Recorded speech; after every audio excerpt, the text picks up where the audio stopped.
Good evening बेटा। Good evening everybody. Very good evening. Good evening. Good evening.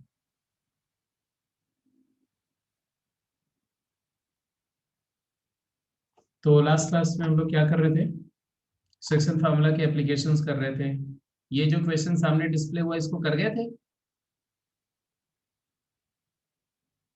Okay okay great. अगला question पे चलो फिर।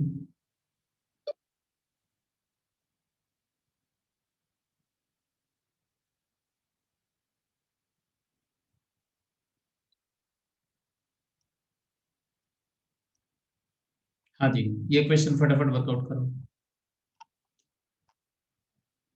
Find the range of values of parameter alpha so that the point P lies inside the tetrahedron formed by the coordinate planes and the plane given x plus 2y plus z minus 1 equal to 0। तो basically जो पूछा गया उसका मतलब क्या है? इस question का मतलब है कि एक, मान लो ऐसा एक कोऑर्डिनेट प्लेन है और ये तीन एक्स वाई जेड एक्सिस है, और मान लो कोई एक प्लेन है, ऐसा ऐसा कोई प्लेन है। तो ये प्लेन और कोऑर्डिनेट प्लेन्स के साथ एक टेट्राहेड्रन फॉर्म हो रहा है ना। अगर मान लो जो प्लेन है, जिस प्लेन की हम लोग बात कर रहे हैं, this plane cuts the coordinate axis at respectively these 3 points.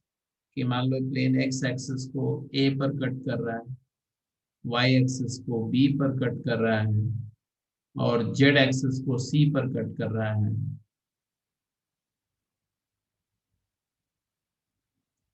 Z axis को सी पर कट कर रहा है और ये ओरिजिन है वो। ठीक है। तो तो ये टेट्राहेड्रन देख रहे हो कौन सा है? O A B C tetrahedron है। तो पॉइंट पी इस टेट्राहेड्रन में लाई कर रहा है, इसकी क्या कंडीशन, ये आपको बताना है। चलो फटाफट सोचो जल्दी से।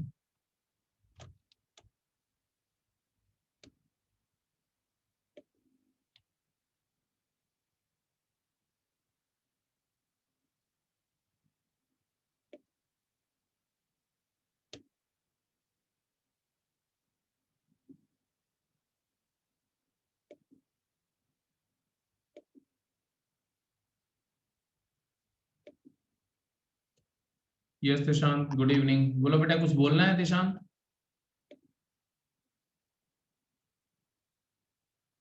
ठीक है।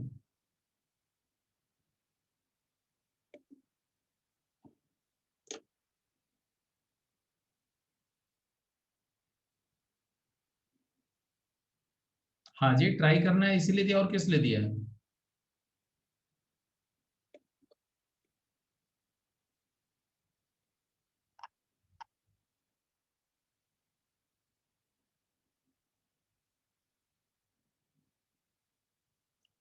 जितेंद्र सर, जरा ये जितने बच्चे वेटिंग रूम में हैं, इनको, इनसे बात करिए तो, और सबको वेट करके रखिए, किसी को क्लास में एंट्री मत दीजिए। Talk to them.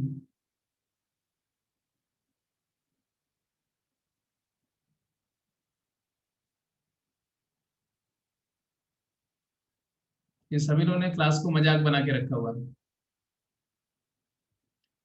हाँ, बोलो फटाफट बोलो आप सभी लोग।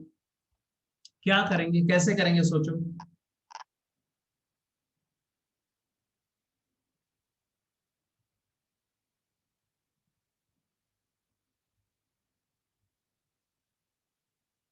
हाँ, ओरिजिन तो 0 0 0 है, बिल्कुल सही है। ओरिजिन है 0 0 0। Can you find the coordinate of A? A point का कोऑर्डिनेट क्या होगा वैसे?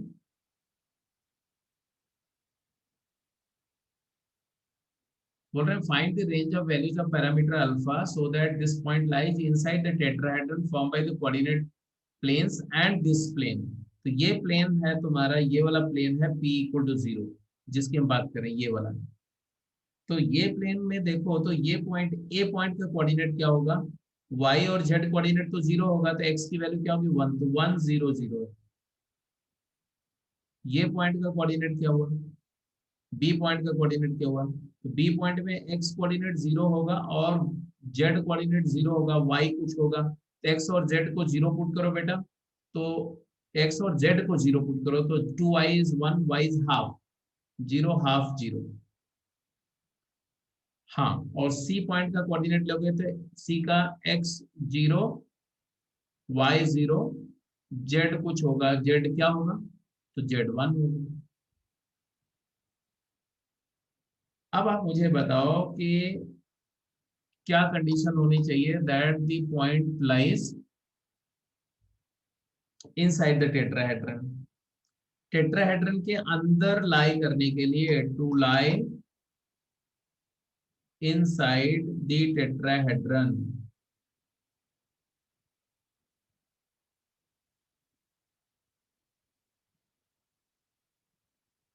What shall be the condition. Point का इस पूरे टेट्राहेड्रन स्पेस में, ये पूरे टेट्राहेड्रन स्पेस में एक्स कोऑर्डिनेट क्या है, एक्स कोऑर्डिनेट क्या है, पॉजिटिव है, वाई कोऑर्डिनेट क्या है, पॉजिटिव है, जेड कोऑर्डिनेट भी क्या होना चाहिए, पॉजिटिव होना चाहिए पहली बार। तो X coordinate of P has to be positive, Y coordinate of P has to be positive, Z coordinate of P has to be positive, और इसके साथ और क्या होना चाहिए, क्योंकि अगर आप बोलते हो एक्स कोऑर्डिनेट पॉजिटिव है, वाई कोऑर्डिनेट पॉजिटिव है, जेड पॉजिटिव है, इसका मतलब है कि point P lies in first octant, first octant में पॉइंट पी होना चाहिए। ये तो ट्रूथ है कि पॉइंट पी फर्स्ट ऑक्टेंट में होना चाहिए, लेकिन फर्स्ट ऑक्टेंट में होने पर तो ये टेट्राहेड्रन के बाहर भी आ सकता है ना, ये एबीसी प्लेन के बाहर आउटसाइड भी आ सकता है, वो नहीं होना चाहिए। तो उसके लिए और क्या होना चाहिए, and point and origin, and point P lies on origin side, origin side of tetrahedron, origin side of plane ABC।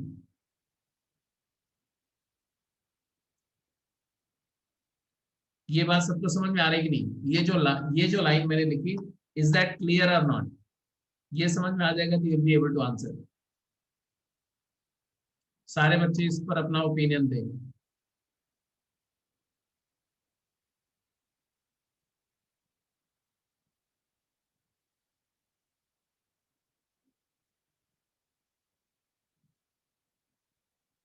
ठीक है, ठीक है, फिर तो अप्लाई करो बेटा, आप कंडीशन लगाओ, पॉइंट को ओरिजिन साइड होने के लिए क्या कंडीशन होगी आप बताएंगे।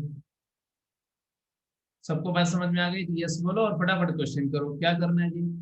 एक्स कोऑर्डिनेट 0 से क्या है, ये कंडीशन आ गई, और यहाँ से क्या आएगा बोलो, ओरिजिन साइड पर लाई करने के लिए 0 0 पुट करने पर साइन क्या आएगा, -1। तो ये पॉइंट के कोऑर्डिनेट को पुट करने पर साइन क्या आना चाहिए, नेगेटिव आना चाहिए। हाँ, सेम साइन, तो ऑब्वियसली आएगा X coordinate p plus 2 times Y coordinate p plus Z coordinate p -1 has to be less than 0, same sign के कंडीशन से। तो ये 4 कंडीशन फॉलो होगी। अब फटाफट एक एक कंडीशन को वर्कआउट करो और आंसर बताओ। X P 0, Y P 0, Z P 0 and this is less than 0। ये 4 कंडीशन आपको करनी है फॉलो।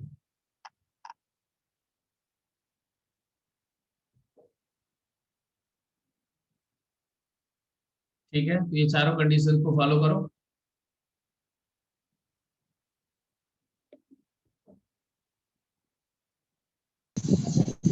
ये जो अभी क्लास में ज्वाइन कर रहे हैं आप लोग, आपको क्लास का टाइम पता नहीं है क्या? दिमाग खराब हो रखा है। 7:30 बजे की क्लास है, 7:55 हो रहे हैं। कल से कोई एंट्री मिलेगी नहीं अगली क्लास से। अगर 7:30 बजे आप सभी क्लास में नहीं आए ना, तो मैं एंट्री दूंगा नहीं।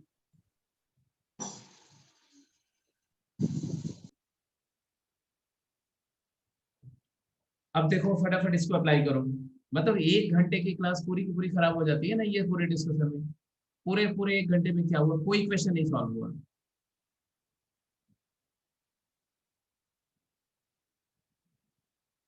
एक्स कोऑर्डिनेट पॉजिटिव होना चाहिए, तो अल्फा फर्स्ट कंडीशन से क्या है, अल्फा इज ग्रेटर देन 1।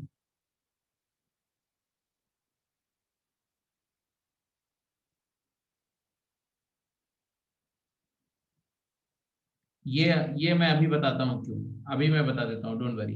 पहले फर्स्ट थ्री कंडीशन देखो, तो अल्फा इज ग्रेटर देन 1 हो गया पहले कंडीशन से। दूसरी कंडीशन से जाओ तो आया half alpha and half alpha is greater than 0। And तीसरी कंडीशन से जाओ तो अल्फा स्क्वायर माइनस 1 मतलब alpha minus 1 into alpha plus 1 is greater than 0। And fourth condition इसके बियॉन्ड होगी, है ना। फोर्थ कंडीशन क्या होगी, तो आ जाएगा अल्फा माइनस 1, एक्स की जगह लिखो alpha minus 1, yp 2 times yp is half alpha, 2 yp is alpha plus alpha, z coordinate is alpha square minus 1 is less than 0. These are the conditions to be followed. अब आप पूछ रहे हो कि ये कंडीशन क्यों, मतलब ये कंडीशन क्यों, शिवानी यही पूछ रहे थे आप। तो देखो, with respect to plane ABC plane के रिस्पेक्ट में अगर देखो,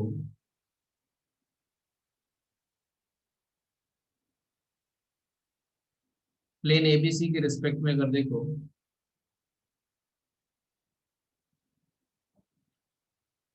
तो पॉइंट P और ओरिजिन प्लेन के रिस्पेक्ट में सेम साइड पर है कि अपोजिट।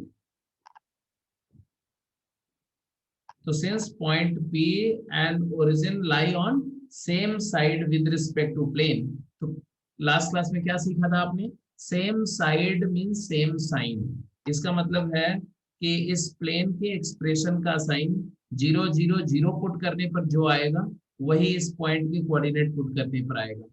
Do you agree. तो जब इसमें 0 0 0 ओरिजिन के कोऑर्डिनेट पुट करेंगे तो साइन नेगेटिव आ रहा है कि नहीं आ रहा है, ओरिजिन के लिए नेगेटिव है तो पी पॉइंट के लिए भी नेगेटिव होगा, इसलिए हमने बोला कि X P plus 2 Y P plus Z P minus 1 less than 0। Is that now clear Shivani, Vasu.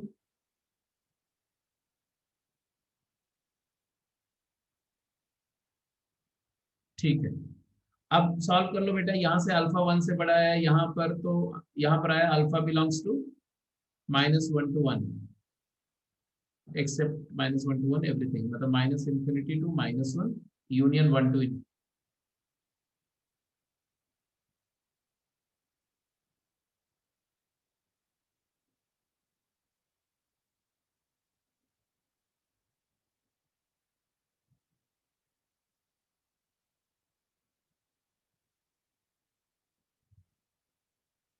भाई बहुत ट्रबल है इसमें तो आप लोगों को, मुझे लग रहा है।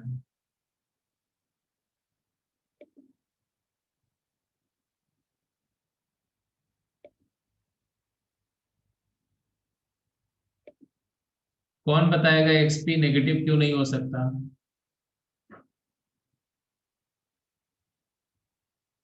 हाँ मिस्टर दीक्षांत, स्पीकर।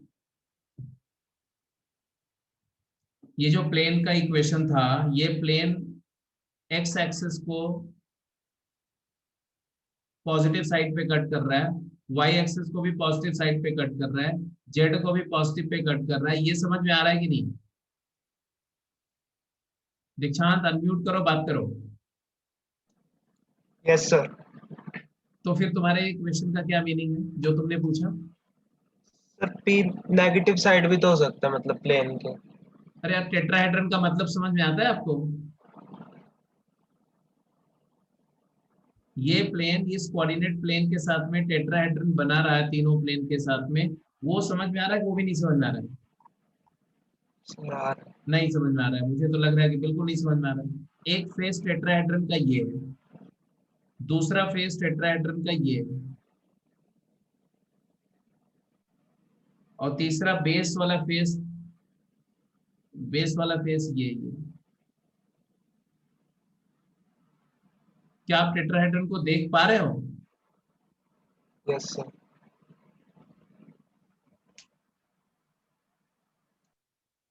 एबीसी उसका बेस है, ओ उसका वर्टेक्स है टॉप, ट्रायंगुलर पिरामिड जिसको बोलते हैं ना, ओ ए सी एक फेस है, ओ ए बी एक फेस है, ओ एंड ओ बी सी एक फेस है, और एक फेस है सामने वाला ए बी सी। तो इस टेट्राहेड्रन के अंदर अगर पॉइंट को लाई करना है तो उसका एक्स कोऑर्डिनेट नेगेटिव हो सकता है क्या? सर हाँ, एक्स कोऑर्डिनेट नेगेटिव होने का मतलब है कि ये वाला जो फेस देख रहे हो ना, ओ ए ओ बी सी फेस के बाहर हो जाएगा। अगर वाई कोऑर्डिनेट नेगेटिव हुआ तो ओ कौन से फेस के बाहर हो जाएगा? ए ओ सी हाँ, ओ ए सी के बाहर निकल जाएगा। और अगर जेड कोऑर्डिनेट नेगेटिव हुआ तब कौन से फेस के बाहर निकल जाएगा?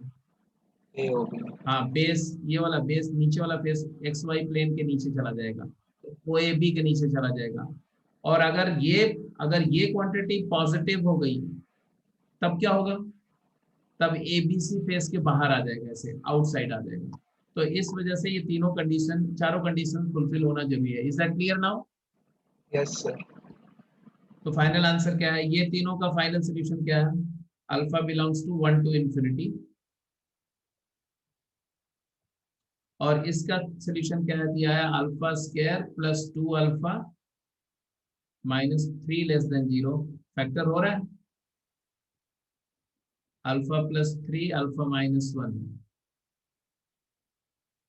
Alpha square plus 3 alpha minus 3 less than 0। तो यहाँ से आ जाएगा अल्फा बिलोंग्स टू, बोलो, -3 से 1। Very correct. तो एंड है, एंड मतलब इंटरसेक्शन। तो फाइनली टेकिंग इंटरसेक्शन क्या है answer? Alpha belongs to null set. इसका मतलब है कि अल्फा की एक भी ऐसी रियल वैल्यू नहीं है जिसके लिए point P whose coordinate is alpha minus 1 half alpha alpha square minus 1 lies inside this tetrahedron। अब ये क्वेश्चन समझ में आ गया तो बोलो यस, नहीं समझ में आया तो बोलो नो। सबको क्लियर है? तो अब आ जाते हैं बेटा, ये तो हो गया कि डिस्टेंस फार्मूला और सेक्शन फार्मूला को अप्लाई करना आना चाहिए आपको। Now just go to equations of line and plane वगैरह कैसे लिखेंगे। तो आप हेडिंग देंगे vector equation and Cartesian equation. तो हम लोग बात कर रहे हैं vector equation of a curve and Cartesian equation. तो vector equation of a curve तो मैं आपको बता चुका हूँ कि किसी कर्व का वेक्टर इक्वेशन क्या होता है, उस कर्व पर लाई करने वाले वेरिएबल पॉइंट के पोजीशन वेक्टर को इन्वॉल्व करता हुआ इक्वेशन। तो any vector equation involving vector equation of any curve is given as an equation involving the position vector of the variable point lying on the curve of the type f r a b lambda 0, where lambda is some scalar parameter, a and b are some fixed vectors, and r is a position vector of some random point on the curve. R is the position vector of a point moving on the curve. A and B are some given vectors and lambda is some scalar.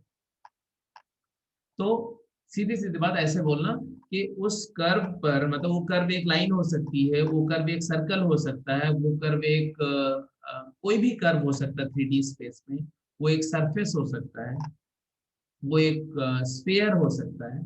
तो उस curve पर लाई करने वाले, उस locus पर लाई करने वाले किसी भी वेरिएबल पॉइंट के पोजीशन वेक्टर r को रिलेट करता हुआ जो भी वेक्टर इक्वेशन है वो उस कर्व का वेक्टर इक्वेशन बोला जाएगा। सिंपल सी बात।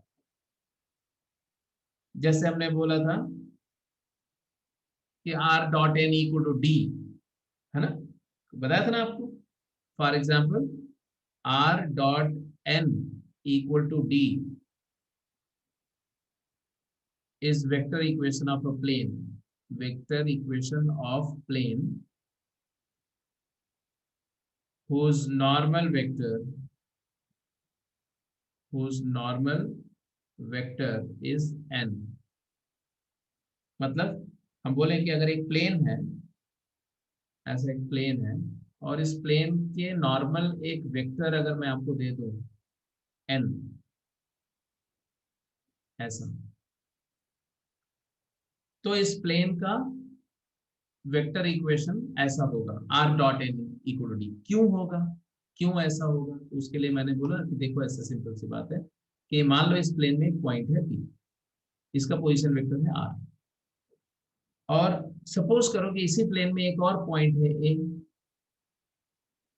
एक फिक्स पॉइंट है कोई, उसका पोजीशन वेक्टर मान लो a। तो हम हमेशा ये बात बोल सकते हैं कि if a is a fixed point in the plane and p is a variable point in the plane, then wherever p lies in the plane, point p इस प्लेन के किसी भी पॉइंट पर लाई करे, किसी भी पॉइंट पर कहीं पर भी चला जाए, बट पॉइंट p और a को ज्वाइन करने वाली जो लाइन है वो तो इसी प्लेन में रहेगी हमेशा। ट्रू और false? AP lies in the plane and because AP lies in the plane और ये n वेक्टर जो है प्लेन के परपेंडिकुलर वेक्टर है, तो AP और n के बीच एंगल क्या होगा, जल्दी बोलो। What is the angle between AP and n? 90 डिग्री। तो आ जाएगा AP इज परपेंडिकुलर टू n, तो AP डॉट n 0 होगा। AP मतलब क्या हुआ, r minus A position vector of P minus position vector of A dot n 0 होगा। यहाँ से आएगा r dot n is equal to a dot n, और a डॉट n एक कांस्टेंट है क्योंकि a फिक्स वेक्टर है, n फिक्स वेक्टर है, इसी a डॉट n को हम d बोलते हैं।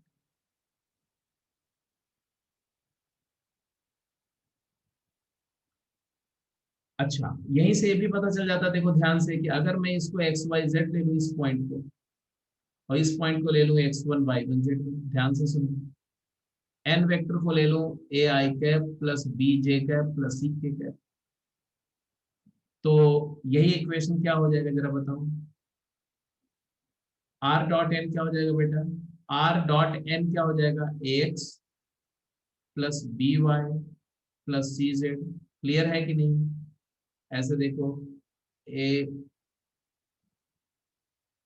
X I cap plus Y J cap plus Z K cap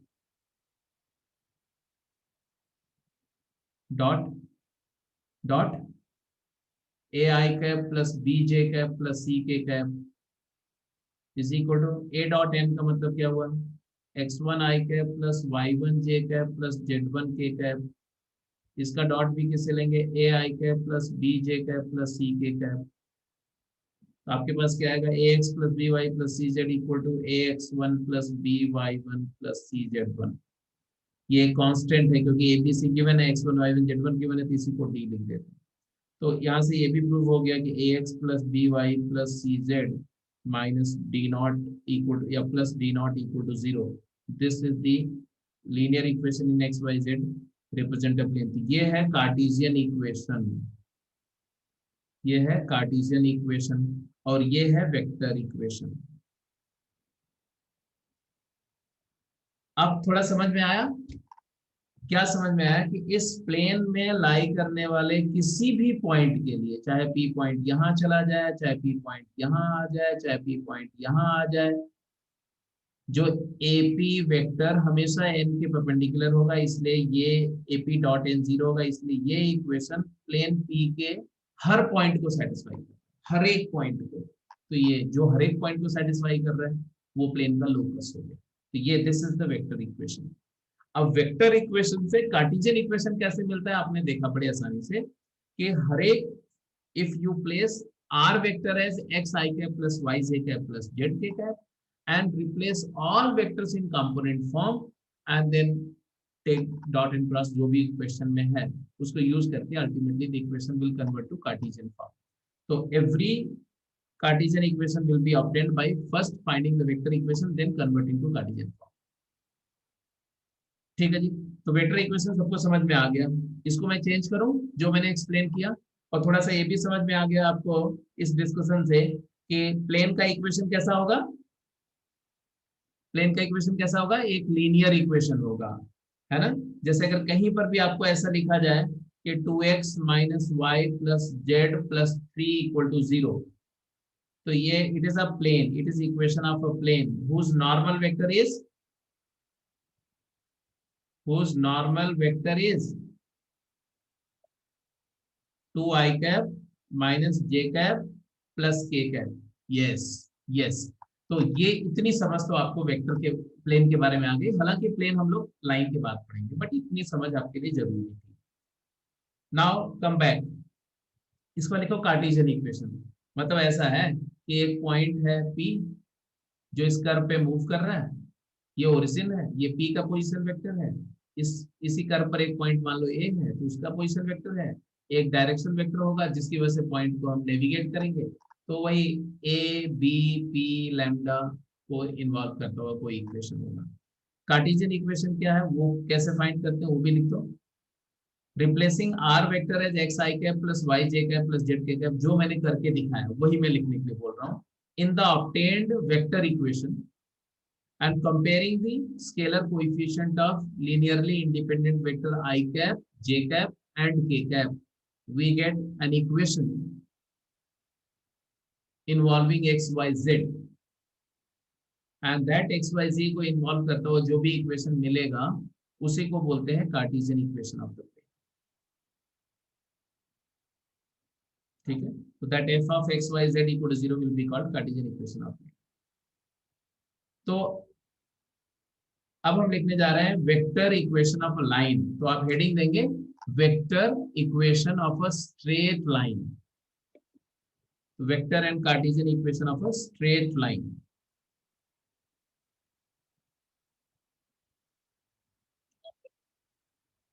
vector and Cartesian equation of a straight line.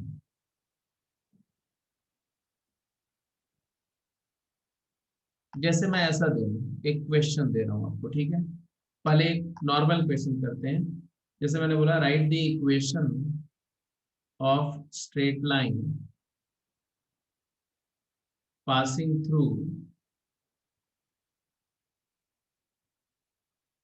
a point 1,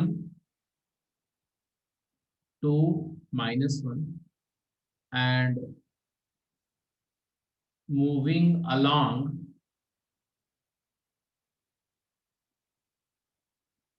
a vector 2i cap minus j cap plus 2k cap। मान लो ऐसा। अब ऐसा एक question है और चलो इस question को सॉल्व करने की कोशिश करते हैं। बेसिकली क्या बोला गया इस क्वेश्चन में? इस क्वेश्चन में बोला गया कि एक लाइन है ऐसे, और वो लाइन किसी एक स्पेसिफिक पॉइंट से पास कर रही है। कौन से पॉइंट से पास कर रही है? तो बोल रहे हैं कि वो लाइन जो है वो एक पॉइंट ए से पास करी जिसके कोऑर्डिनेट गिवन है। क्या गिवन है कोऑर्डिनेट? 1, 2, -1, 1, 2, -1। और इस पॉइंट से तो इनफाइनाइट लाइन पास कर सकती है, isn't it? इस गिवन पॉइंट से तो infinite number of lines pass कर सकती है। तो हमें उस इनफाइनाइट में से कौन सी लाइन चाहिए? तो उसके लिए एक डायरेक्शन थी, इस डायरेक्शन में। तो मान लो ये डायरेक्शन, ये इस डायरेक्शन में वेक्टर भी एक दिया हुआ है। क्या दिया हुआ है? ये वेक्टर बी दिया हुआ, मान लो बी। तो हम क्या करेंगे? हम बोलेंगे चलो उस पॉइंट पर उस लाइन पर एक पॉइंट ले लेते हैं पी, और उस पॉइंट पी का पोजीशन वेक्टर मान लेते हैं आर। ये जो एजम्पशन है वो ये है कि अगर मान लो ओरिजिन यहाँ कहीं है, सपोज करो, हो सकता है ओरिजिन लाइन पे लाई कर रहा हूँ बट यहाँ तो नहीं दिया हुआ ऐसा भी कोई, तो हम ओरिजिन कहीं ले, मान लो ये ओरिजिन। तो कौन सा वेक्टर ए वेक्टर है? O A vector is, O A vector हमें पता है क्या है,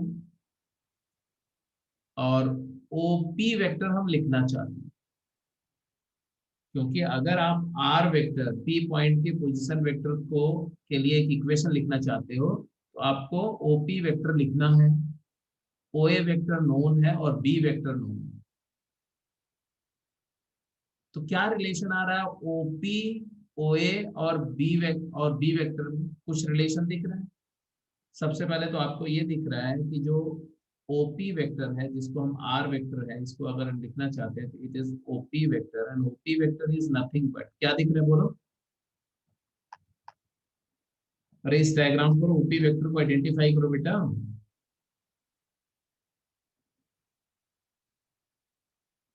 इस डायग्राम पे ओपी वेक्टर को आइडेंटिफाई करो।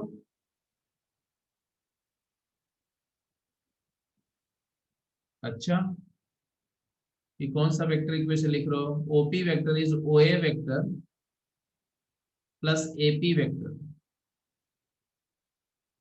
ओए प्लस एपी। Yes yes.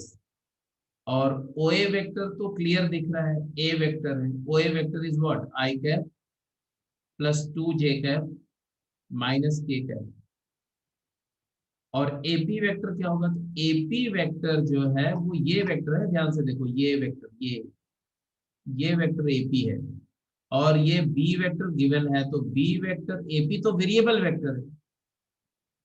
अरे बड़े दादा, आर एपी वेक्टर जो है वो आर माइनस ए है, ये तो सबको पता है।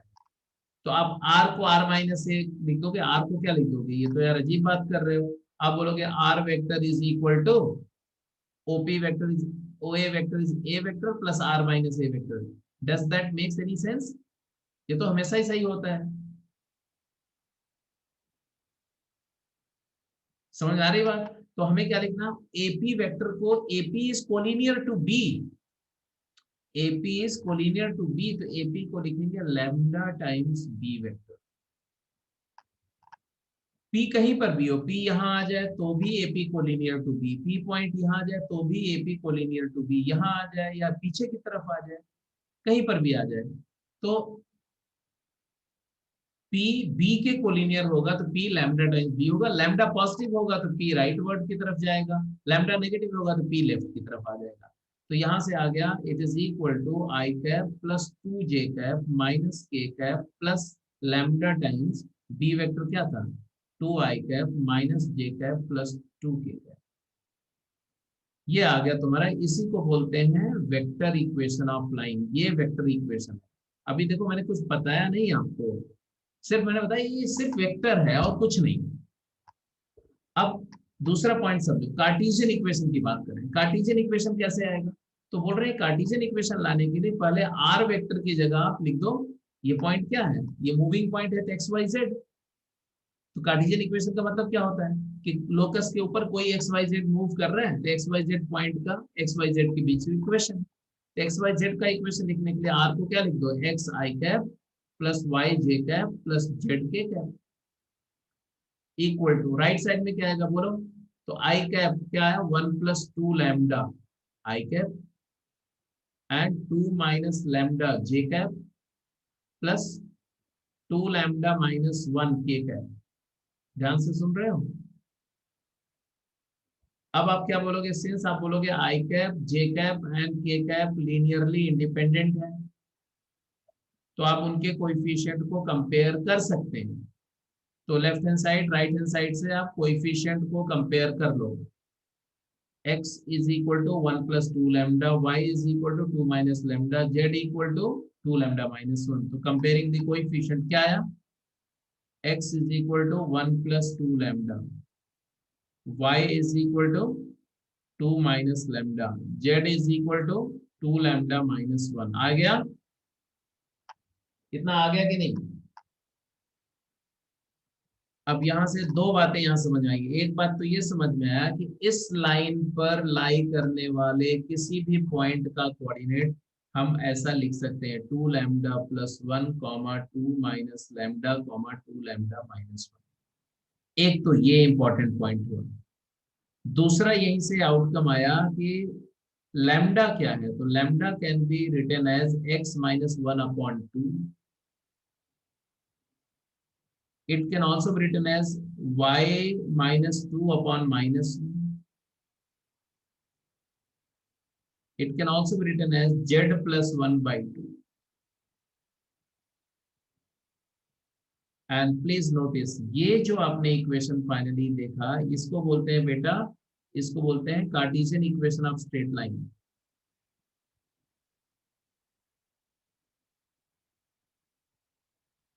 तो ये वेक्टर इक्वेशन है, ये कार्टेशियन इक्वेशन है, और यहीं से पता चला कि उस पॉइंट पर पैरामेट्रिक, इसको बोलते हैं पैरामेट्रिक पॉइंट।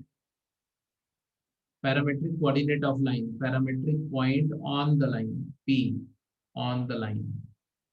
और ये लैम्डा जो है वो पैरामीटर है, लैम्डा कुछ भी रियल वैल्यू टेकअप कर सकता है। कितने लोगों को बात समझ में आ गई? एक बार मुझे यस बोलो अगर समझ में आ गया तो।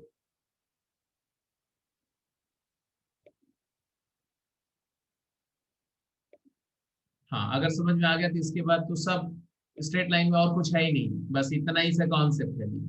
इसके बाद सब कुछ मैं समझा दूंगा आपको, बट मेक श्योर कि यहाँ पर अगर कोई डाउट है तो पहले पूछ लो। मतलब ये क्वेश्चन मैंने सिर्फ ये जो कराया ना, पर्पज मेरा सिर्फ ये था कि आपको ये समझ में आ जाए कि वेक्टर और कार्टेशियन इक्वेशन मैं समझा रहा हूँ। वेक्टर इक्वेशन क्या है, कैसे मिलेगा, और कार्टेशियन इक्वेशन वेक्टर इक्वेशन से कैसे डिराइव होगा।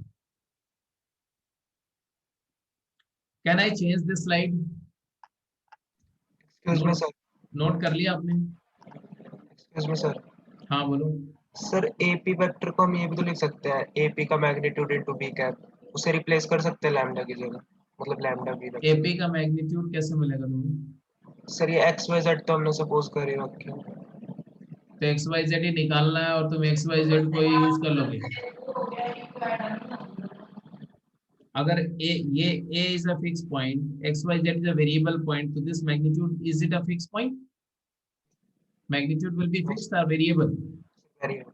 and anything which is variable shall be written as what? Lambda. ये जो AP है इसका क्या चेंज हो रहा है? मैग्नीट्यूड चेंज हो रहा है या इसकी डायरेक्शन भी चेंज हो रही है? सिर्फ मैग्नीट्यूड। मैग्नीट्यूड चेंज हो रहा है, इसीलिए हमने उसको जो है उसी मैग्नीट्यूड को लैम्डा ले लिया। तो लैम्डा टाइम्स मैग्नीट्यूड को नहीं, रादर AP वेक्टर को जो आप बोल रहे हो वो सही बोल रहे हो, गलत नहीं बोल रहे हो। कि AP vector upon mod AP नहीं, रादर ऐसे बोलो mod AP AP into B magnitude cap, into B cap. AP magnitude into B cap, यही बोल रहे हो तुम ना? Yes.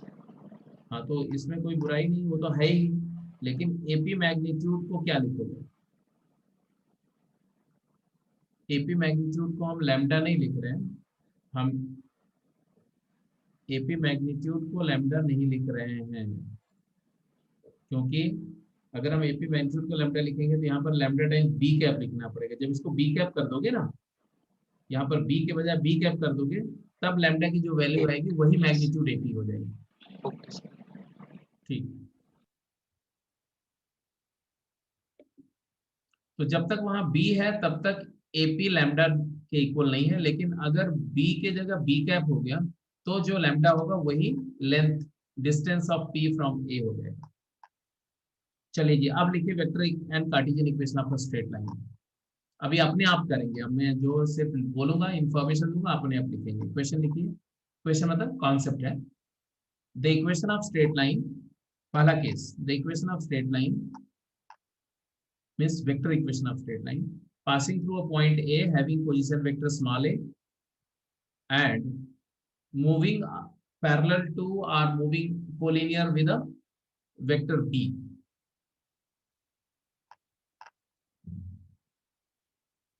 So vector equation of straight line passing through the point A having position vector small a, coordinate x1, y1, z1 and parallel to a vector B which is li cap plus mj cap plus nk cap is given as, क्या लिखेंगे? तो यही diagram देख ही रहे हो आप, तो just derive कर दो, वही सेम डेरिवेशन है। एक पॉइंट P लिया, ये R वेक्टर हो गया, ये A वेक्टर हो गया, तो यही पर R vector is equal to OP vector that is equal to OA plus AP vector that is equal to A vector plus lambda times B vector, ये R वेक्टर आ गया। तो ये हो गया तुम्हारा वेक्टर इक्वेशन ऑफ लाइन, सीधी सी बात। अब कार्टेशियन इक्वेशन लिखो, इसको लिखने के बाद तुरंत कार्टेशियन इक्वेशन लिखो।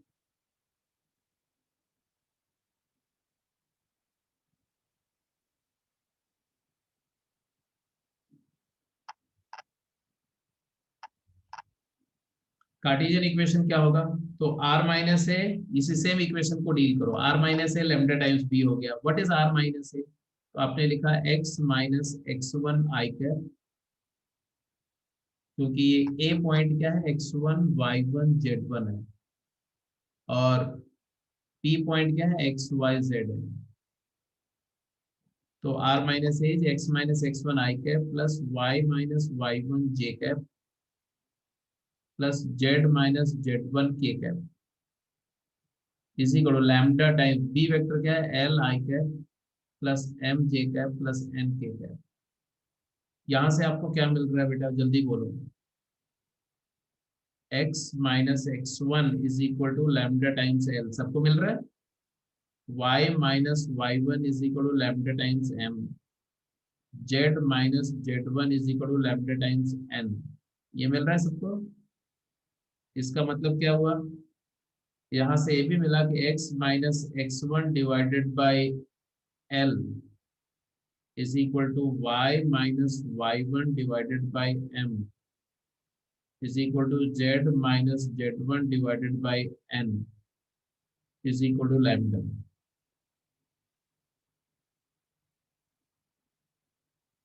ये हो गया। Is that clear? ये आपका स्टैंडर्ड फॉर्म आ गया। अब ये स्टैंडर्ड फॉर्म बेटा आपको याद रखना, commit to memory. This is called cartesian equation of line. इसमें याद रखने वाली क्या बात है वो मैं बता रहा हूं। ये जो एल एम एन है ना, ये कौन कौन से, this L M and N, ये क्या है, what do they represent? They represent the direction, जल्दी बोलो, डायरेक्शन रेशियोज ऑफ लाइन। मतलब लाइन के पैरेलल किसी वेक्टर के कंपोनेंट्स हैं वो, तो इसको डायरेक्शन रेशियो ऑफ लाइन बोलते हैं। L M N is called direction ratio of line. और यही अगर L square plus M square plus N square दिया हुआ 1, तब यही डायरेक्शन कोसाइंस हो जाएंगे। तो मैं जनरल बोल रहा हूँ, these are the direction ratio, पहली थिंग। दूसरी बात, x तो फिक्स है हर जगह, देखो x यहाँ, y ये तो वेरिएबल है, तो इसकी बात तो हम करते नहीं। x y z is a variable point, but x1 y1 z1 क्या है, ये x1 और ये y1 और ये z1, ये क्या है, they are the coordinate of the point through which line is passing. तो किसी भी लाइन का इक्वेशन लिखने के लिए फिक्स वेक्टर मत बोलो, आप उसको कोऑर्डिनेट बोलो। जब कार्टेशियन की बात कर रहे हैं तो कार्टेशियन के टर्म में एक्सप्लेन करो, जब वेक्टर इक्वेशन की बात करेंगे वेक्टर के टर्म में बात करेंगे, ठीक है। तो ये x1 y1 z1 जो है वो कार्टेशियन पॉइंट ए है, कोऑर्डिनेट ऑफ पॉइंट ए, जहां से लाइन पास कर रही है, ए पॉइंट है ना, जिसका पोजीशन वेक्टर स्मॉल ए है। तो स्मॉल ए हो जाएगा x1 i cap y1 j cap z1 k cap का समेशन, और L I cap M J cap N K cap हो जाएगा बी। तो कार्टेशियन फॉर्म समझ में आ गया, और वेक्टर फॉर्म में तो आपको दिख ही रहा है कि ए जो है वो पॉइंट का पोजीशन वेक्टर है, पॉइंट का पोजीशन वेक्टर है, और बी क्या है, बी है डायरेक्शन वेक्टर, और आर तो आप जानते हो मूविंग पॉइंट का पोजीशन वेक्टर, पी। याद रहेगा?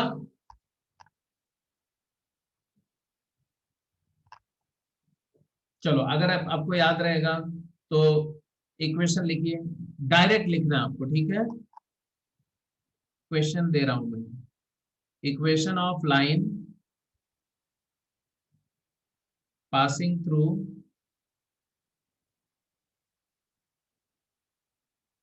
जीरो वन जीरो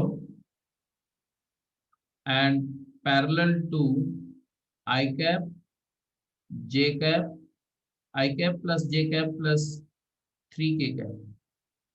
चलिए जल्दी बोलिए, इसका कार्टेशियन और वेक्टर इक्वेशन दोनों लिखना है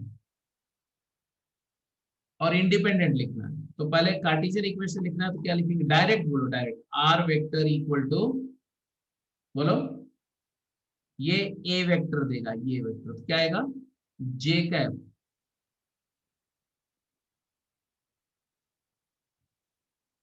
are vector is equal to J cap plus lambda times direction vector क्या है, I cap plus J cap plus 3k cap. I hope everyone is very very clear about this. ठीक है, ये vector equation सबको समझ में आ गया? Okay, Cartesian equation क्या लिखेंगे? तो कार्टेशियन इक्वेशन लिखना है तो वेक्टर इक्वेशन भूल जाओ, x minus x coordinate of the point, x coordinate of the point 0 divided by x component of the direction ratio 1 is equal to y minus y coordinate of the fixed point 1 upon y component of the direction vector 1 is equal to z minus z component of the point, z coordinate of the point 0 upon z component of the direction ratio 3 equal to lambda. This is the Cartesian equation.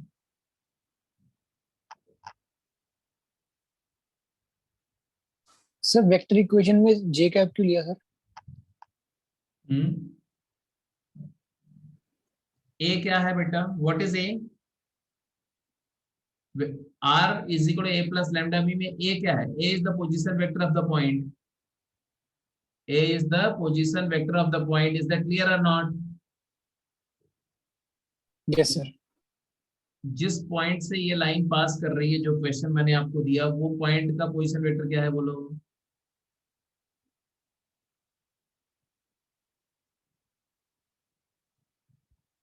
Mister Harshit,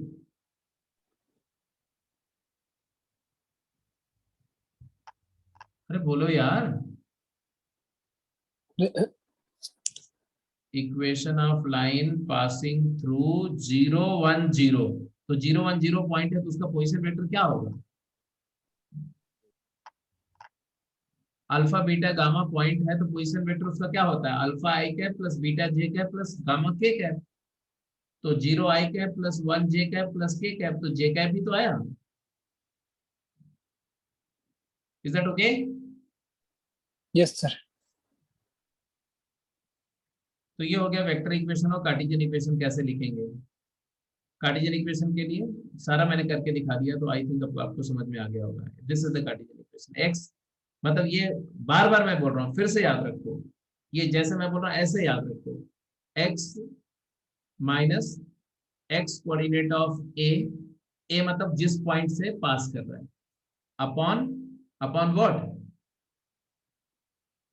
x component of B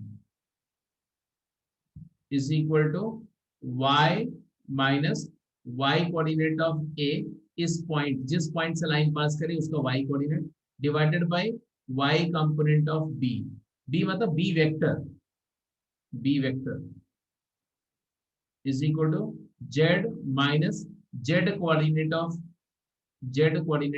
point a upon z component of vector b। ये एक बड़ा standard सा format है line का। Straight line का दो ही तो form है, रादर एक ही फॉर्म है। स्ट्रेट लाइन का एक ही फॉर्म है, क्या है? एक पॉइंट और एक डायरेक्शन। डायरेक्शन बी वेक्टर देगा, पॉइंट ए पॉइंट है, तो ए पॉइंट का x minus X coordinate of A upon x component of direction vector is equal to y minus y coordinate of the point upon y component of direction vector equal to z minus z component of point by z component of direction vector. This is called Cartesian equation of straight line. ठीक है, और vector equation तो आपको पता ही है। Vector equation is simply r is equal to point का position vector plus lambda times direction vector. अब इससे सिंपल क्या हो सकता है? अगर अभी भी आपको इसमें ट्रबल नजर आती है, अभी भी कोई कंफ्यूजन नजर आता है, तो भाई मैं कुछ नहीं कर सकता। लेकिन this are the only two things, vector equation and this is cartesian equation. I hope it is so simple. कोई कंफ्यूजन किसी को? कोई भी पॉइंट पर स्टिल अगर कोई कंफ्यूजन है तो बोल दो। नहीं है तो मैं क्वेश्चन पे चल जा रहा हूँ फिर। ये नोट कर लिया सभी ने, डायग्राम बना लिया, ये सारी बात समझ में आ गई, वेक्टर एंड कार्टेशियन इक्वेशन।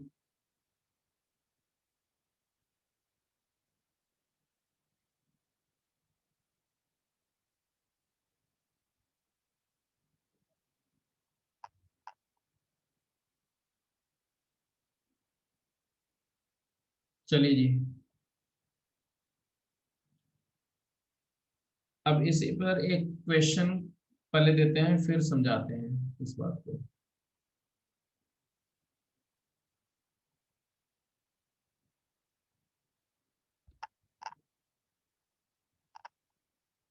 एक क्वेश्चन का आंसर करिए। Right the equation of line,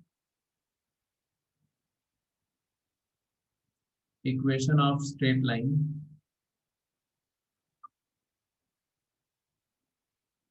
passing through 2 points, A having coordinate 1 2 1 and B having coordinate 0 1 3। हाँ जी, फटाफट लिख के बताओ।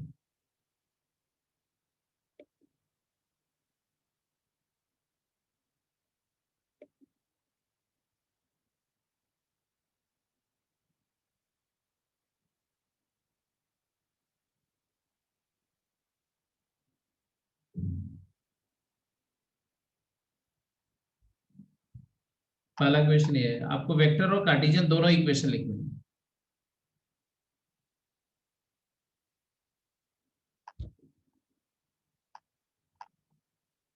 फिर एक और क्वेश्चन है, ये भी करना है, इसको कर लेने के बाद है ना, दूसरा क्वेश्चन है express the following in vector form.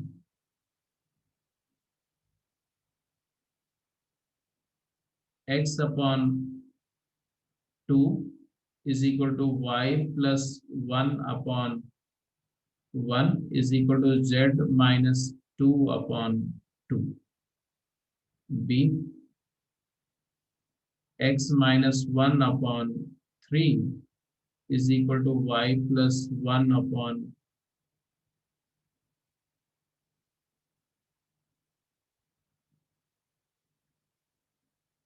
2y plus 4 upon 8 is equal to z minus 2 upon 5 and c। बस ये दो part.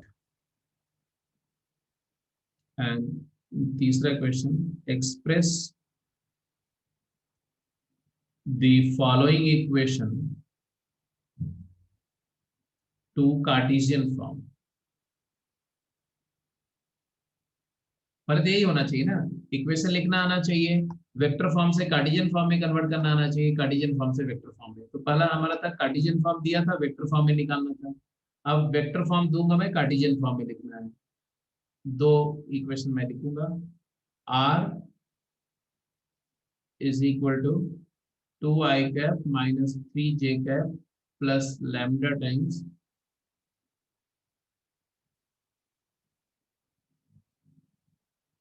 4i cap minus 6j cap plus 8k cap।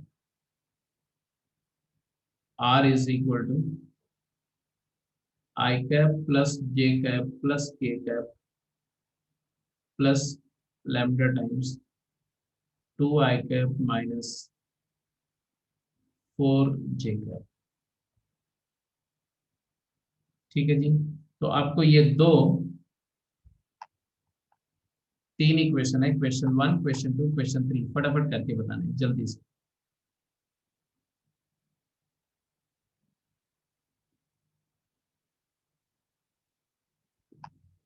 हाँ जी, पहले क्वेश्चन का आंसर निकाल लिया सबने?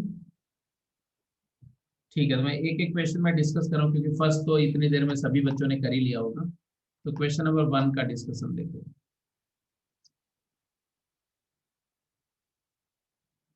क्या सिचुएशन है, तो हमेशा सॉल्व करते समय मैं कुछ इस तरह से प्रेजेंट करूंगा, मतलब आपके स्कूल एग्जाम में कैसे लिखेंगे वो भी मैं बता रहा हूँ कि आप ऐसे पहले एक डायग्राम बना देंगे और उस डायग्राम पर आप लेबल कर देंगे चीजों को, जैसे कि ये पॉइंट ए से पास कर रहा है, इस पॉइंट ए का पोजीशन वेक्टर ए है, कोऑर्डिनेट इसका ये मार्क कर देना 1 2 1, और ये एक पॉइंट बी भी दे दिया इसी पर, बी जिसका कोऑर्डिनेट दिया हुआ है 0 1 3 0 1 3, पोजीशन वेक्टर इसका हम बी लिख देंगे, बी जैसे इसका ए लिखा हुआ है। और हम क्या करेंगे, हम बोलेंगे कि मान लो ओरिजिन कहीं पर भी है, मान लो यहाँ पर ओरिजिन है, तो ये वेक्टर हमें पता है, ये वेक्टर भी हमें पता है, और एक मूविंग पॉइंट कोई लेना पड़ेगा इस लाइन पर P, जिसका पोजीशन वेक्टर लिखना हमारा टास्क होगा। तो our job is to express this vector in terms of the known things, known quantities. ये पॉइंट P लिया मैंने, इसका पोजीशन वेक्टर को R लिया, कोऑर्डिनेट अगर लिखना चाहो तो x y z, और ये ओरिजिन। अब ये डायग्राम बनाने के बाद फिर मैं लिखूंगा सीधी सीधी बात कि वेक्टर इक्वेशन ना, वेक्टर इक्वेशन के लिए ऐसा मैं बिल्कुल मॉडल आंसर लिख रहा हूँ कि कैसे आपको स्कूल एग्जाम में लिखना है वेक्टर इक्वेशन, क्या लिखना है वो गिवन विन कहानी लिख देना ये डायग्राम बनाने के बाद, जो भी थोड़ा बहुत लिखना है हल्का फुल्का, ठीक है। गिवन इक्वेशन क्या है, वेक्टर इक्वेशन क्या है, तो R vector is equal to OP vector which is equal to, as per the diagram, OA vector plus AP vector. OA vector is A vector and AP vector is, अब देखो यहाँ AP vector के collinear है, AP एक variable vector है, AB एक fix vector है, तो AP वेक्टर का पोजीशन वेक्टर क्या है, लैम्डा टाइम्स, AP वेक्टर हो जाएगा lambda times AB vector. So इसको हमने लिख दिया A vector plus lambda times B minus A, ये हो गया प्योरली हमने अभी पोजीशन वेक्टर के फॉर्म में लिख दिया। अब बिकॉज हमें सब कुछ पता है इसको अब लिखेंगे, फाइनली इसका इक्वेशन ऐसा नजर आएगा, R vector is equal to, A vector क्या है जल्दी बोलो, I cap plus 2j cap plus k cap plus lambda times B minus A vector क्या है, B minus A 0 minus I cap 1 minus 2 minus j cap and 3 minus 1 plus 2k cap. अब चाहे आप इसको ऐसे लिख दो या इसी को ऐसे भी लिख सकते हो, I cap plus 2j cap plus k cap, और ये माइनस कॉमन लेके लैम्डा भी मर्ज कर दो, क्योंकि लैम्डा की जगह माइनस लैम्डा, तो आप इसको प्लस लैम्डा टाइम्स या lambda naught times I cap plus j cap minus 2k cap भी लिख सकते हो। तो डायरेक्शन वेक्टर से कुछ भी कांस्टेंट फैक्टर कॉमन लेके उसको लैम्डा में मर्ज कर सकते हैं, पैरामीटर में ही वो मर्ज हो जाएगा, ठीक है जी। ये बात समझ में आ रही है कि नहीं, ये वेक्टर इक्वेशन हो गया, सबको समझ में आ गया वेक्टर इक्वेशन, ओके।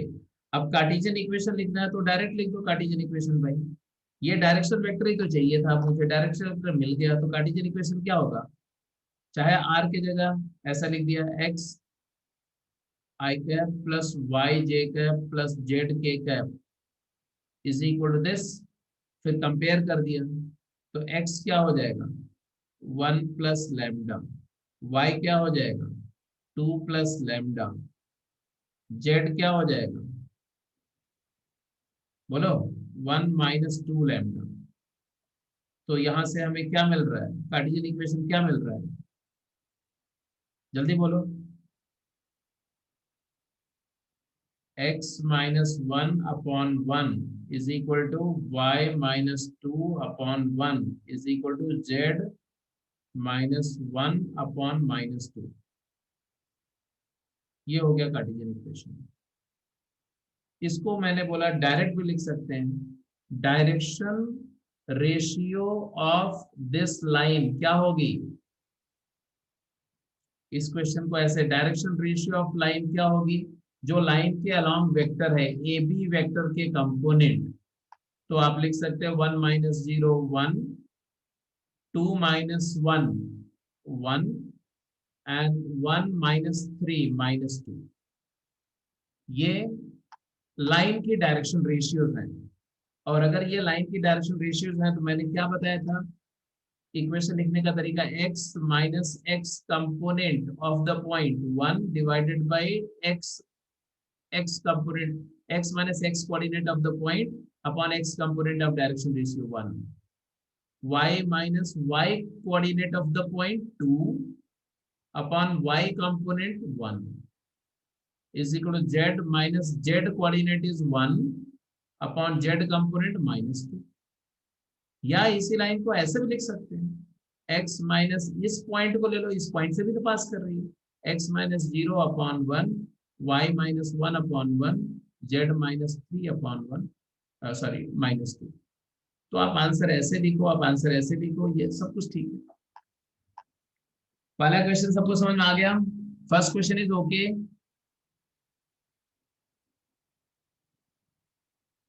कोई क्वेरी, कोई डाउट फर्स्ट क्वेश्चन के रिगार्डिंग, कुछ पूछना चाहते हो?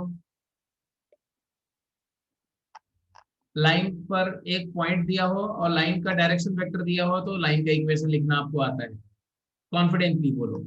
लाइन के ऊपर 2 पॉइंट गिवन हो तो भी लाइन का इक्वेशन लिखना आता है, क्योंकि 2 पॉइंट गिवन है तो एक पॉइंट गिवन है और दोनों पॉइंट से एक वेक्टर गिवन है, तो वेक्टर भी पता चल गया और पॉइंट भी पता चल गया। अल्टीमेटली आपको वेक्टर एंड पॉइंट चाहिए। Yes Vasu, speak. Cartesian equation है सर। सर उसमें आपने ए पॉइंट से बताया था सर, बी पॉइंट से भी ले सकते हैं डायरेक्टली। हाँ बेटा लिया ना, ये देखो इधर देखो सर उसमें चेंज नहीं होगा सर? हाँ बोलो क्या? सर उससे कुछ चेंज नहीं होगा सर? नहीं नहीं, कोई चेंज नहीं होगा अगर वेक्टर सेम है। और भाई देखो, क्या ए पॉइंट से पास करने वाली लाइन, अगर ये वेक्टर दिया मैंने तो बी से भी पास करेगी कि नहीं करेगी, ये बताओ। Yes sir. तो अगर पॉइंट ए से पास कर रही है तो बी से ही पास करेगी, तो पॉइंट आप बी ले लो या ए ले लो, वेक्टर आप ए बी ले रहे हो तो आपको चेंज तो हो ही नहीं सकता है। देखने में इक्वेशन डिफरेंट नजर आएगा लेकिन ये वेक्टर, ये इक्वेशन सेम होगा। जो पॉइंट इसको सेटिस्फाई करेंगे वही इसको भी सेटिस्फाई करेंगे। Okay sir. ये आगे चल करके ये भी आएगा ना कि ऐसे 2 डिफरेंट, अपेरेंटली डिफरेंट देखने वाली लाइंस कैसे पहचानेंगे कि वो सेम होती है, तो we will come to that after. ठीक है, तो पहला क्वेश्चन हो गया। Now go to the second and third question, जल्दी करो।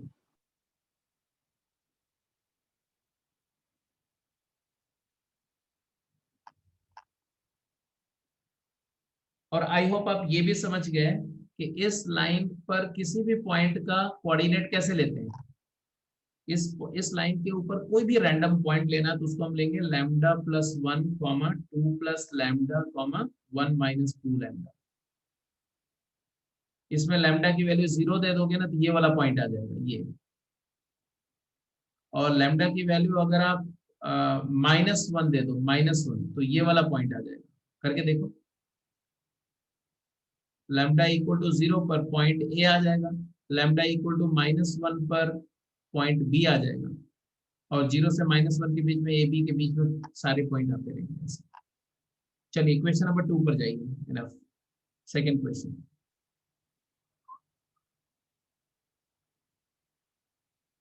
कुछ बच्चों का तो आंसर आ गया है सेकंड क्वेश्चन का, वो लोग आंसर पोस्ट भी कर चुके हैं। तो मैं फर्स्ट क्वेश्चन को हटा के सेकंड क्वेश्चन पे अपना फोकस ले आता हूँ।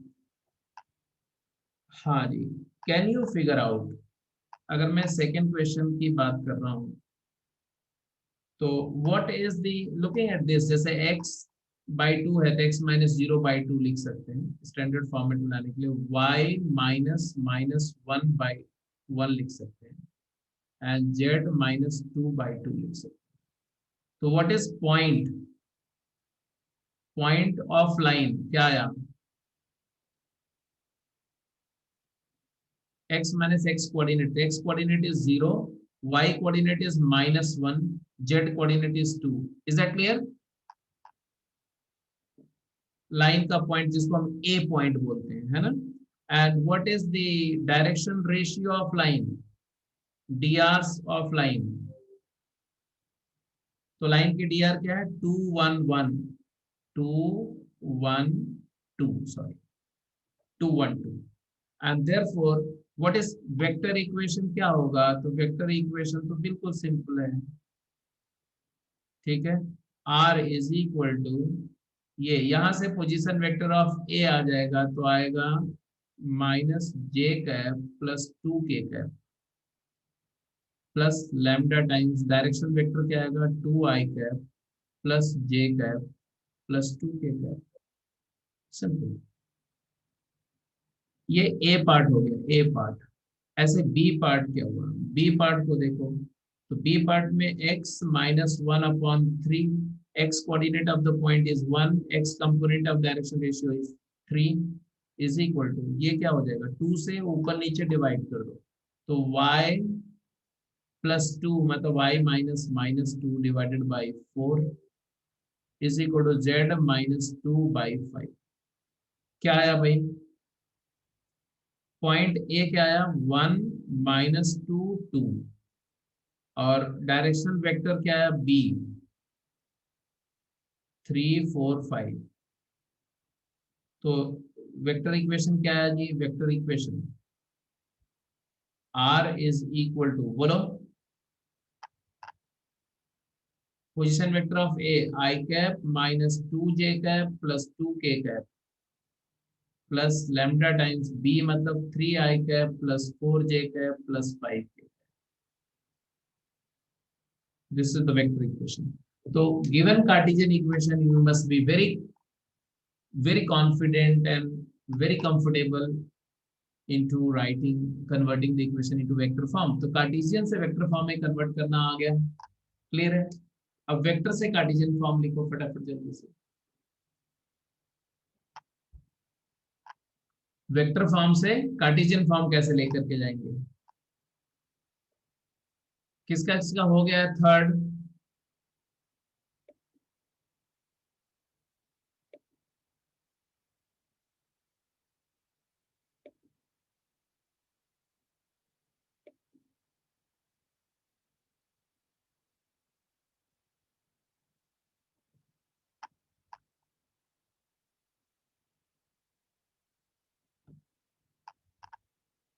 तो ये हटा देता हूं मैं, सेकेंड क्वेश्चन का डिस्कशन समझ में आ गया सबको।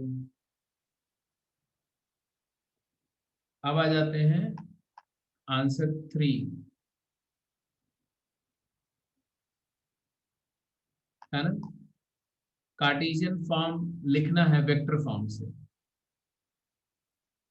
तो हम जानते हैं कि आर वेक्टर अगर लिखा हुआ alpha I cap plus beta J cap plus gamma K cap plus lambda times L I cap plus M J cap plus N K cap, अगर ऐसा लिखा हुआ तो हम क्या मानेंगे? यहाँ से हम मानेंगे कि पॉइंट का जो कोऑर्डिनेट है वो है अल्फा बीटा गामा।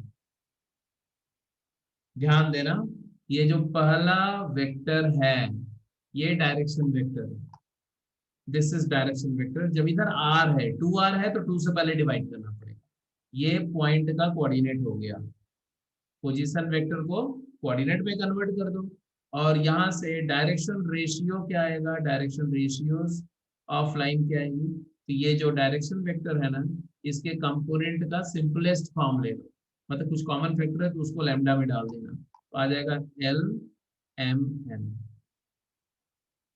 अब इक्वेशन लिख दो x minus x coordinate alpha divided by x component l is equal to y minus y coordinate beta upon y component m is equal to z minus z coordinate gamma over z component of direction vector n, and this is the Cartesian equation। ये पूरा मैंने एकदम बिल्कुल step by step समझाया कि आप कैसे cartesian equation को अराइव करोगे फ्रॉम वेक्टर इक्वेशन।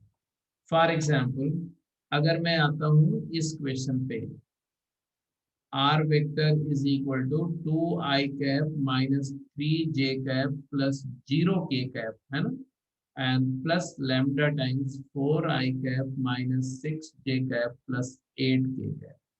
तो यहाँ से सबसे पहले मैंने बोला पॉइंट, जैसे मैं पॉइंट बोलता हूँ आपको मिलता है 2, -3, 0। जैसे मैं बोलता हूँ डायरेक्शन रेशियो, आपके दिमाग में रिफ्लेक्ट होना चाहिए 4 - 6 8, कॉमन फैक्टर 2 हटा दो तो आ जाएगा 2 - 3 4। 2i cap - 3j cap plus 4k cap is the direction along which the line is moving, and therefore the equation x minus x coordinate 2 upon x component 2 is equal to y minus y coordinate minus of -3 upon y component -3 is equal to z minus 0 upon z component 4. Your answer is finally x minus 2 upon 2 is equal to y plus 3 upon -3 is equal to z by 4. This is the Cartesian equation of line. So Cartesian equation of line. Hello, is that clear? ठीक है, तो इसका लिख दिया, तो इसका direct लिख दो बेटा, अब तो समझ में आ गया। इसका डायरेक्ट लिखो बिना पेन चलाए, वर्बली बोलो, x माइनस बोलो 1 x minus 1 upon 2 2, very good, is equal to y minus 1 1 1 upon -4 -4 -4, well done, is equal to z minus 1 1, good, upon z component 0. 0, good answer. तो इसमें 2 कॉमन फैक्टर नहीं है। हाँ, कॉमन फैक्टर हाँ ले सकते हो, अभी मैं लिख रहा हूँ, उसको भी लिख रहा हूँ। ऐसे भी लिख सकते हो, इसी को थोड़ा और मॉडिफाई कर दो तो ऐसे भी लिख सकते हो, x minus 1 upon 1 is equal to y minus 1 upon 2 minus 2 is equal to z minus 1 upon 0. अच्छा, अपॉन 0 क्या शो करता है? अपॉन 0 ये शो करता है कि अगर इसको मान लो लैम्डा ले लो, है ना, मान लो इक्वल टू लैम्डा लो, तो जरा इसके इस लाइन के किसी पॉइंट का कोऑर्डिनेट रैंडमली क्या आएगा, तो x कोऑर्डिनेट किसी भी पॉइंट का आएगा λ+1, दिख रहा है कि नहीं? x minus 1 upon 1 को लैम्डा करो तो λ+1, y कोऑर्डिनेट क्या आएगा बेटा? 1 minus 2 लैम्डा, दिख रहा है कि नहीं? अरे बोलते जाओ, Yes, sir. -2 times लैम्डा और y minus 1 is -2 लैम्डा, तो y is 1 minus 2 lambda. z coordinate क्या होगा? 0 into λ+1 1। तो z minus 1 upon 0 का मतलब होता है कि z कोऑर्डिनेट चेंज नहीं होगा, जिसका डिनोमिनेटर में डायरेक्शन रेशियो 0 आ गया। 0 मतलब cos अल्फा 0। डायरेक्शन रेशियो क्या होता है? डायरेक्शन रेशियो होता है lambda times direction cosine, some constant time direction cosine. Direction अगर डायरेक्शन रेशियो 0 है मतलब डायरेक्शन कोसाइन 0 है। डायरेक्शन कोसाइन 0 होने का मतलब क्या है कि उस लाइन का जेड एक्सिस से एंगल क्या है? 90, cos 90 0। तो जेड एक्सिस के 90 डिग्री एंगल का मतलब समझ रहे हो कि नहीं समझ रहे हो? जेड एक्सिस के परपेंडिकुलर अगर कोई लाइन है तो ऑब्वियस सी बात है कि वो हॉरिजॉन्टल लाइन हो जाएगी ना। हॉरिजॉन्टल लाइन हो जाएगी तो उसका जेड कोऑर्डिनेट तो फिक्स हो जाएगा हमेशा, तो जेड कोऑर्डिनेट 1 हो गया। कुछ बात समझ में आ रही कि नहीं? Yes, sir. तो ऐसे ही अगर x का डायरेक्शन कोसाइन 0 हो गया, x मतलब डायरेक्शन रेशियो x वाला डायरेक्शन रेशियो 0 हो गया तो x एक्सिस के परपेंडिकुलर लाइन हो जाएगी, तो x को कांस्टेंट हो जाएगा। अगर y के अलोंग डायरेक्शन रेशियो 0 हो गया तो y वाला डायरेक्शन कोसाइन 0 हो जाएगा, तो लाइन y एक्सिस के परपेंडिकुलर हो जाएगी। z का डायरेक्शन रेशियो 0 हो गया तो z का डायरेक्शन कोसाइन 0 हो जाएगा, मतलब लाइन z के परपेंडिकुलर हो जाएगी। और जिस एक्सिस के लाइन परपेंडिकुलर होगी लाइन के ऊपर वो वाला कोऑर्डिनेट कांस्टेंट हो जाएगा। x के परपेंडिकुलर होगी तो x कोऑर्डिनेट कांस्टेंट हो जाएगा, y के परपेंडिकुलर होगी तो y कोऑर्डिनेट कांस्टेंट हो जाएगा, z के परपेंडिकुलर होगी तो z कोऑर्डिनेट कांस्टेंट। अब जरा मुझे ऑनेस्टली बताना सर, वेक्टर इक्वेशन का मतलब क्या होता है? वेक्टर इक्वेशन अराइव कैसे करते हैं? वेक्टर इक्वेशन को कार्टेशियन इक्वेशन में कन्वर्ट करने का बेसिक कॉन्सेप्ट क्या है? ये सबको समझ में आ गया, आया कि नहीं है? और स्ट्रेट लाइन का वेक्टर इक्वेशन कैसे लिखते हैं? स्ट्रेट लाइन का इक्वेशन लिखने के लिए एक पॉइंट और एक डायरेक्शन की जरूरत होती है। पॉइंट के लिए एक पॉइंट लाइन पर लाई करने वाला एक पॉइंट या उसका पोजीशन वेक्टर, मतलब या पॉइंट का कोऑर्डिनेट गिवन हो या तो उसका पोजीशन वेक्टर गिवन हो। और डायरेक्शन के लिए उस लाइन के पैरेलल रन करने वाले किसी एक वेक्टर के बारे में पता होना चाहिए। अब वो पैरेलल वेक्टर या तो वेक्टर के फॉर्म में गिवन हो, या डायरेक्शन रेशियो के फॉर्म में गिवन हो, या डायरेक्शन कोसाइन के फॉर्म में गिवन हो, या उस लाइन पर कोई भी दो पॉइंट गिवन हो, तो दो पॉइंट को ज्वाइन करने वाला वेक्टर भी लाइन के अलोंग हो जाएगा। तो चाहे जैसे गिवन हो, but you will get a vector along the line. उस वेक्टर के कंपोनेंट लाइन की डायरेक्शन रेशियो बन जाते हैं और लाइन का पॉइंट, तो पॉइंट एंड डायरेक्शन रेशियो है तो लाइन का इक्वेशन लिख सकते हैं। कार्टेशियन इक्वेशन, वेक्टर इक्वेशन, ये याद हो गया। फिर अगर कार्टेशियन इक्वेशन गिवन हो तो उसको वेक्टर इक्वेशन में कन्वर्ट करना आना चाहिए, वेक्टर इक्वेशन गिवन हो तो उसको कार्टेशियन में कन्वर्ट करना आना चाहिए। ये बातें समझ में आ गई। होपफुली ये सारी बातें बिल्कुल एब्सोल्युटली क्लियर है। Yes sir. मतलब कोई प्रेशर नहीं है, जबरदस्ती में नहीं आप बोलोगे नहीं बोलो बोलो क्लियर है, मतलब कि इतने डिस्कशन के बाद में मुझे लगता है कि ये क्लियर हो जाना चाहिए। अब इसके बाद में एक लास्ट पॉइंट किया, do we have time? Already हम लोग काफी लेट से स्टार्ट किए थे, तो वैसे तो टाइम नहीं, बट थोड़ा सा डिस्कशन में कर लूंगा, तो वो आप 2-4 मिनट आप देंगे सभी लोग। इसके बाद एक हेडिंग देंगे बेटा, सिमेट्रिक फॉर्म। एक हेडिंग दे देंगे, सिमेट्रिक फॉर्म ऑफ लाइन। मतलब वही सेम डिस्कशन है, बट सिमेट्रिक फॉर्म का मतलब क्या होता है? सिमेट्रिक फॉर्म का मतलब होता है वही जो हमने करके दिखाया, कि जो कार्टेशियन इक्वेशन को लिखा ना जिस फॉर्म में, उसी को सिमेट्रिक फॉर्म बोलते हैं। तो लिख दो x minus x1 upon L is equal to y minus y1 upon m is equal to z minus z1 upon n, यही आया था ना, is equal to lambda। अब इसी को अगर हम ऐसा करते हैं, ध्यान से देखो, LMN क्या है? Since L M N are direction ratio, और डायरेक्शन रेशियो को डायरेक्शन वेक्टर डायरेक्शन कोसाइन में कैसे कन्वर्ट करते हैं? To convert to direction cosines क्या करते हैं?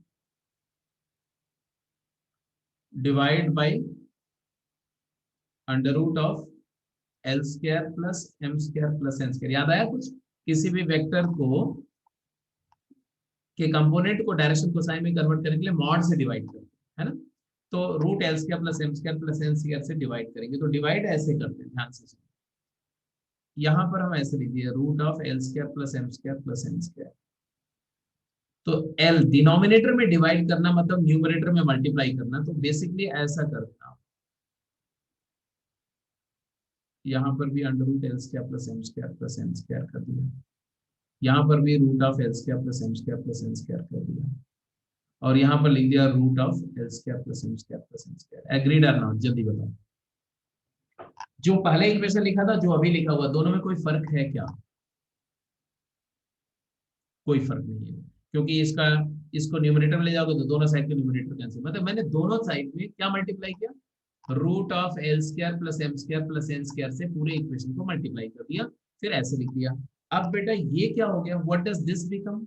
It is cos alpha. What does this become? Cos beta. What does this become? Cos gamma. या डायरेक्शन कोसाइंस आ गई। ये इक्वेशन बन गया x minus x1 upon cos alpha is equal to y minus y1 upon cos beta is equal to z minus z1 upon cos gamma is equal to, इसको बोलते हैं r, this is called r।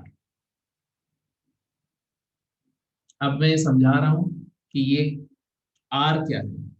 अब यहाँ जैसे आपने इसको इस form में, इसी को बोलते हैं सिमेट्रिक फॉर्म ऑफ लाइन। क्या बोलते हैं इसको? लिख दो, it is symmetric form of line. It is called symmetric form of line।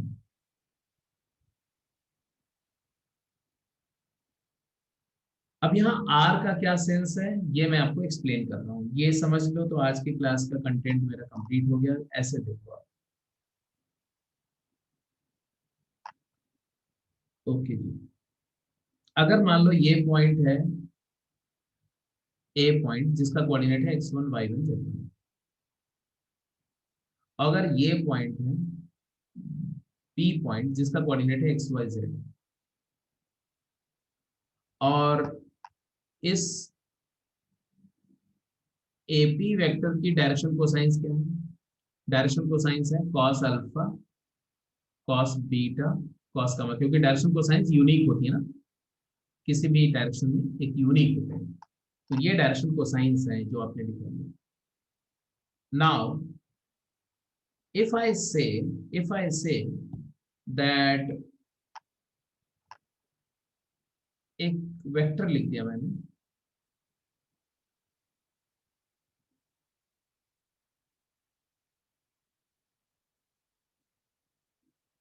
हाँ जी, यहां पर देखो, इसका मतलब क्या है? इसका मतलब है कि x minus x1 is r cos alpha,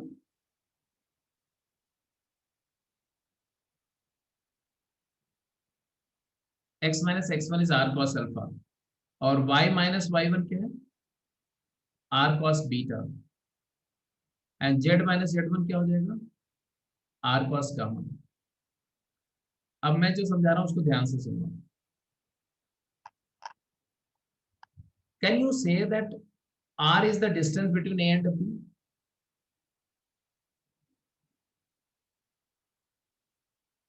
because ऐसे देखो, मान लो ये x एक्सिस है, मान लो ये x एक्सिस है, तो x एक्सिस पर इसका प्रोजेक्शन क्या होगा? What is the projection of AP on x axis?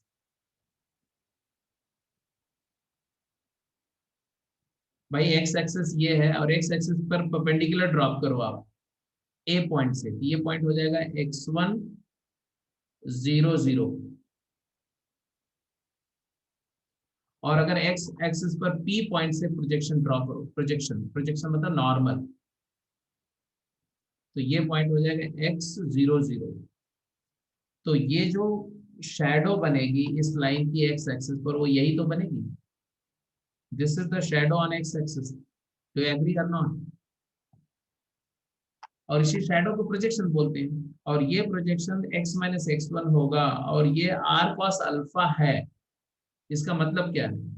इसका मतलब ये है कि अगर हम इस वाले पॉइंट से इस लाइन के पैरेलल एक लाइन ड्रॉ करें, ऐसे लाइन के पैरेलल ऐसे, तो ये डिस्टेंस AP है ना, ये पैरेललोग्राम हो गया ना, ये डिस्टेंस AP है। मान लो A से P की डिस्टेंस को मैं R बोल रहा हूं, suppose this distance is R,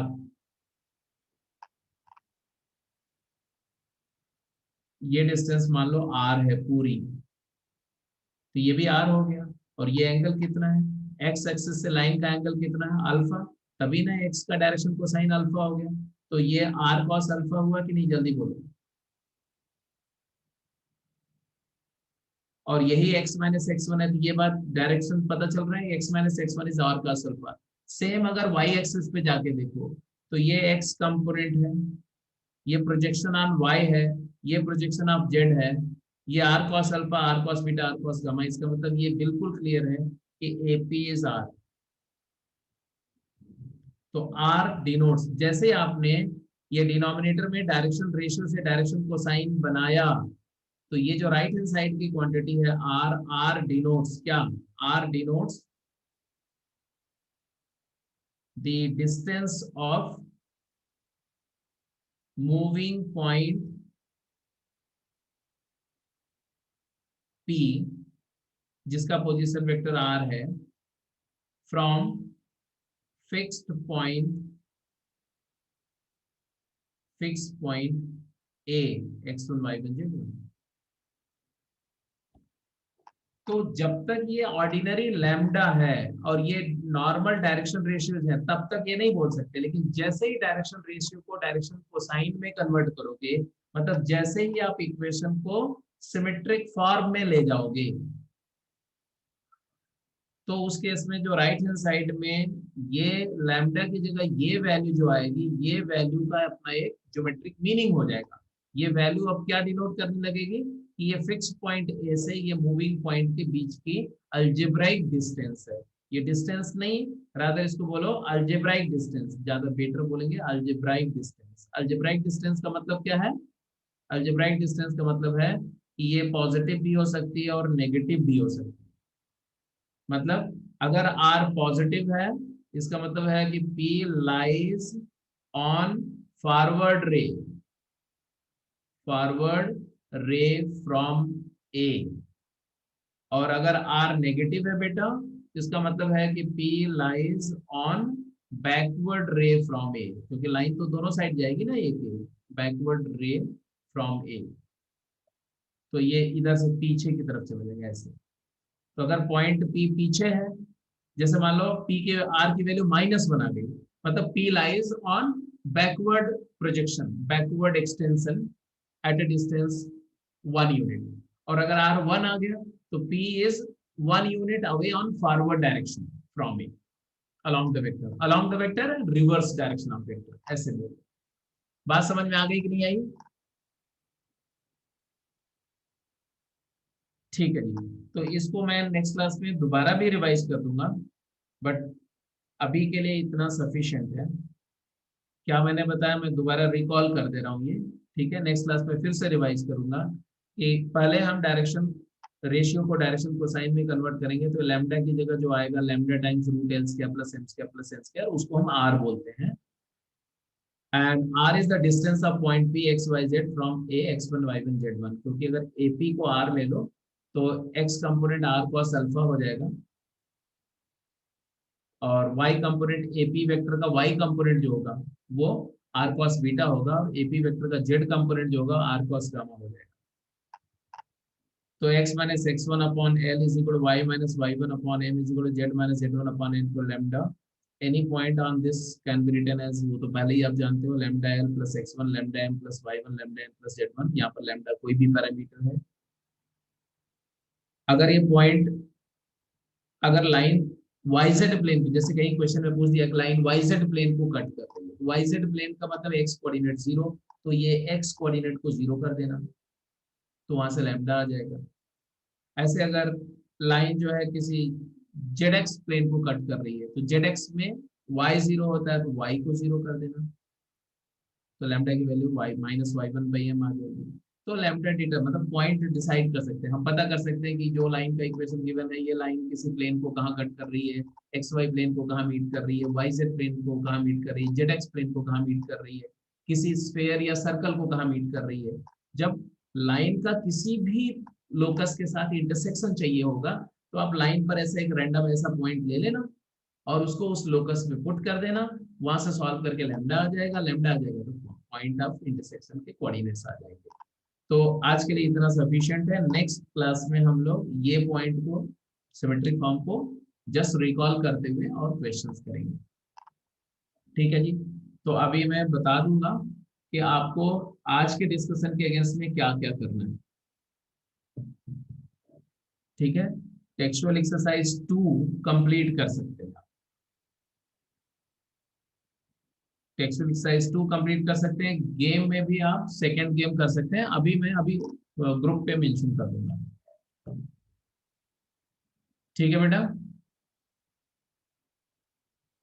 हाँ, और एनसीईआरटी में भी मैं स्पेसिफिक मेंशन कर दे रहा हूँ, अब एनसीईआरटी में क्या क्या कर सकते हैं। तो ये तीनों अभी थोड़ी देर में आपको ग्रुप पे मिल जाएगा कि what is the task against NCERT and textual exercise 1, मतलब textual exercise as well as game का। तो आज और कल में मिलके इसको साथ के साथ कर जाइए, ठीक है।